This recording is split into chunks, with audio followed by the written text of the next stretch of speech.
ലേവ്യർ 6:1 മുതൽ 30 വരെയുള്ള വാക്യങ്ങൾ.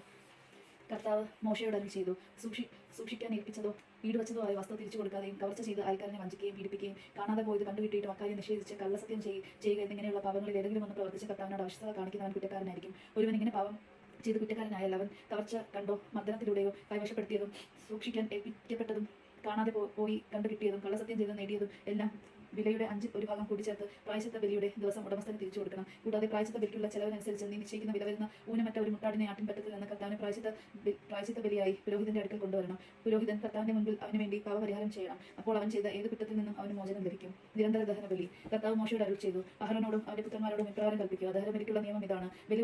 ബലിപീഠത്തിന്മേലുള്ള അഗ്നികുണ്ഡത്തിൽ രാത്രി മുഴുവൻ പ്രഭാതം വരെ വച്ചിരിക്കണം. ബലിപീഠത്തിലെ അഗ്നി തുടരെ കത്തിക്കൊണ്ടിരിക്കുകയും വേണം. പുരോഹിതൻ ചണം കൊണ്ടുള്ള വസ്ത്രവും കാൽച്ചവിട്ടിയും ധരിക്കണം. കാഴ്ചവസ്തു അഗ്നിയിൽ ദഹിപ്പിച്ചുണ്ടായ ചാരം ബലിപീഠത്തിൽ നിന്ന് ശേഖരിച്ച് അതിന്റെ ഒരു വശത്തിടണം. അതിനുശേഷം വസ്ത്രം മാറി വേറെ വസ്ത്രം ധരിച്ച് ചാരം പാളയത്തിന് വെളിയിൽ ശുചിയായ സ്ഥലത്തേക്ക് കൊണ്ടുപോകണം. ബലിപീഠത്തിലെ അഗ്നി കത്തിക്കൊണ്ടിരിക്കണം, അത് കെട്ടുപോകരുത്. ദിവസവും രാവിലെ പുരോഹിതൻ അതിൽ വിറക് അടുക്കുകയും അതിന്മേൽ ദഹനബലി വസ്തുക്രമത്തിൽ നിരത്തുകയും സമാധാന ബലിക്കുള്ള മേധസ് ദഹിപ്പിക്കുകയും വേണം. ബലിപീഠത്തിലെ അഗ്നി നിരന്തരം കത്തിക്കൊണ്ടിരിക്കണം, അത് കെട്ടുപോകരുത്. ധ്യാനബലിയുടെ നിയമം ഇതാണ്. അത് അഹരോന്റെ പുത്രന്മാർ കർത്താവിന്റെ സന്നിധിയിൽ ബലിപീഠത്തിന് മുൻപിൽ അർപ്പിക്കണം. പുരോഹിതർ ധ്യാനബലിക്കുള്ള നേരിയ മാവിൽ നിന്ന് ഒരു കൈ മാവും അതിനുള്ള എണ്ണയും കുന്തിരിക്കവും മുഴുവനും എടുത്ത് സ്മരണാംശമായി ബലിപീഠത്തിൽ വെച്ച് കർത്താവിന് പ്രീതികരമായി സൗരഭ്യമായി അർപ്പിക്കണം. ശേഷിക്കുന്നത് അഹരോനും പുത്രന്മാർക്കും ഭക്ഷിക്കണം.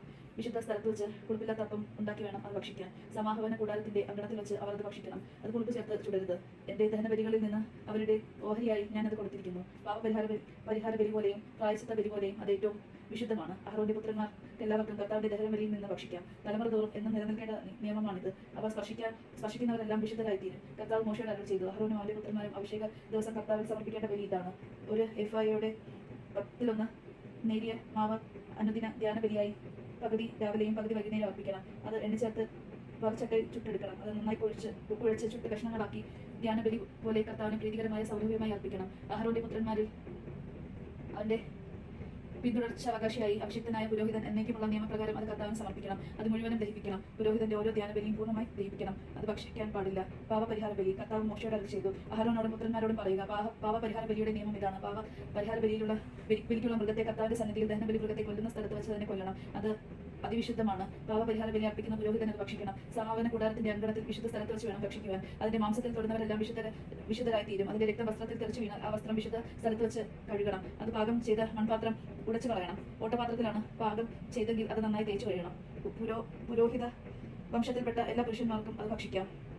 അത് അതിവിശുദ്ധമാണ്. എന്നാൽ വിശുദ്ധ സ്ഥലത്ത് വെച്ച് പാപപരിഹാര കർമ്മം നടത്താൻ ബലിമൃഗത്തിന്റെ രക്തം സമാഗമന കൂടാരത്തിലേക്ക് കൊണ്ടുവന്നിട്ടുണ്ടെങ്കിൽ ആ ബലിമൃഗത്തെ ഭക്ഷിക്കരുത്. അതിനെ അഗ്നിയിൽ ദഹിപ്പിക്കണം. ദൈവജനങ്ങൾ നാം കേട്ടത് നമുക്ക് ദൈവത്തെ സ്തുതിക്കാം. ക്രിസ്തുവിനെ സ്തുതി.